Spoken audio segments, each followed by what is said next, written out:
সকালে শিশিরে ভেজা, না হয় বৃষ্টিতে ভেজা, ফুল আর সবজিতে ভরা আমার মায়ের হাতে সযত্নে করা এই বাগানখানি দেখতে দেখতে আজকের ভিডিওটা না হয় শুরু করি। যে আমার মায়ের বাড়িতে দ্বিতীয় দিন, হ্যাঁ, কালী পুজো উপলক্ষে শনিবার মায়ের বাড়িতে এসেছিলাম। আজ তার পরের দিন অর্থাৎ রবিবার। আর এখন থেকেই আমার ভিডিওটা শুরু করছি। নমস্কার, আমি কোয়েলি, আর আমার নতুন ভিডিওতে সবাইকে স্বাগত জানান। কেমন আছেন সবাই? আশা করছি সবাই খুব ভালো আছেন। নিজের বাড়িতে প্রতিদিনের সকালের মতো মায়ের বাড়িতে আজ কিন্তু সকালটা একই রকম হয়ে গেছে। কর্মশায় কালী পুজো উপলক্ষে মায়ের বাড়িতে এলেও আজ রবিবার তার সকাল ডিউটি থাকার জন্য 5:30টায় বেরিয়ে গেছে। তারপর থেকেই ভাবলাম সকালের বাসি কাজগুলো এক এক করে এগিয়ে রাখি। এই মন্দির আর ঘরটা মুছে নিলাম। এখন বাজে সকাল 7টা। ওই যে দূরে গাছের ফাঁক দিয়ে সূর্য দেখা যায়, গ্রামের পুকুর ঘাট, এই যেন এক অপূর্ব দৃশ্য। কিন্তু দেরি না করে সকালে মুখ ধুয়ে নিলাম। এখনো কিন্তু ছেলে আজকে ঘুমাচ্ছে, তো আমি একটু বসে এসেছিলাম। আর মা দেখুন বাকি কাজগুলো একে একে সারছে। ওই যে সকালে জামা কাপড় ধোয়া, কষ্ট হোক না কেন, নিজের সংসারে নিজের হাতে কাজ করার মধ্যে আলাদা আনন্দ। এখন বাজে 8:30। ছেলে বঞ্চি সবাই উঠে পড়ার পরে ওদের সকালে ফ্রেশ ট্রেশ করিয়ে এই যে আমরা সকলে মিলে এখন খেতে বসেছি। মায়ের বাড়িতে খাওয়া আর ঘোরা আর হাতে হাতে টুকটাক কাজ করা, আর কি আছে বলুন। এই যে মায়ের বাগানে দাঁড়ান, আপনাদের একটা জিনিস দেখায়। এই যে দেখতে পাচ্ছেন পান গাছ, কি সুন্দর পান গাছগুলো হয়েছে। ছেলেকে নিয়ে ঘুরতে, আর বাপের বাড়ি এলে তো জানেন সবসময় ঘোরা।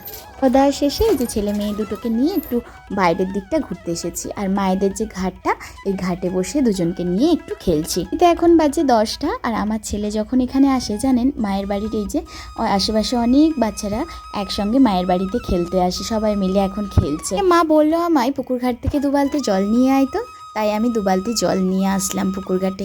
এরপরে রান্নাবান্না আছে। ও বাবা, এদিকে দিদি দেখি না চুপিসারে রান্না অলরেডি বসে দিয়েছে। এই যে কি একটা মশলা কষাচ্ছে দেখুন। আজকে রান্না দিদি নাকি একাই করবে। এদিকে আলু আর পেঁয়াজ বেরেস্তা ভাজাই হয়ে গেছে, দেখেই বুঝতেই পারছেন আজকে রান্না কি হতে পারে। তো এরই ফাঁকে ছেলেকে আমি স্নানটা করিয়ে দিচ্ছি। এখন বাজে ঘড়িতে 12টা। তো আর দেরি না করে ছেলেকে বললাম চলো তোমাকে একটু স্নানটা সেরে নিই। এদিকে দিদুনের বাড়ি, তাই দুষ্টুমি করে স্নানটা কিন্তু একাই সেরে নিল। তারপরে আমি জামা কাপড়গুলো একটু রোদ্দুরে মিলে দিলাম। আর এইদিকে মায়েরও স্নান সারা হয়ে গেছে।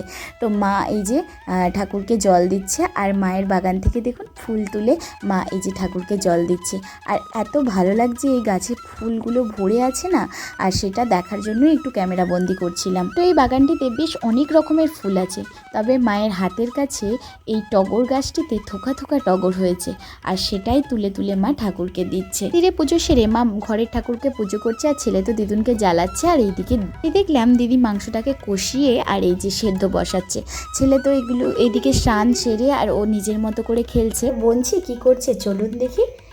ও বাবা, এইদিকে যে দাদার কাছে গান প্র্যাকটিস করছে। যাই হোক, এইদিকে আমাদের কিন্তু খাবার রেডি হয়ে গেছে, কিন্তু স্যালাড হয়নি, তাই জন্য আমি স্যালাড করছি। আর এইদিকে তো গরম গরম বিরিয়ানি রেডি, বাচ্চারা তো বসেই পড়েছে, মা দিদি সবাই মিলে সার্ভ করছে। তো আমিও আর অপেক্ষা না করে বসে পড়লাম। এই স্পেশাল বিরিয়ানিতে আমাদের খাওয়া দাওয়াটা শেষ করে বঞ্চির গান দিয়েই না হয় আজকের ভিডিওটা শেষ করি। আপনারা গান শুনুন, ততক্ষণ সবাই সুস্থ থাকবেন, ভালো থাকবেন। দেখা হচ্ছে নতুন একটি ভিডিওতে। টাটা। যার পাশে যায় তারেই লাগে ও রাজা।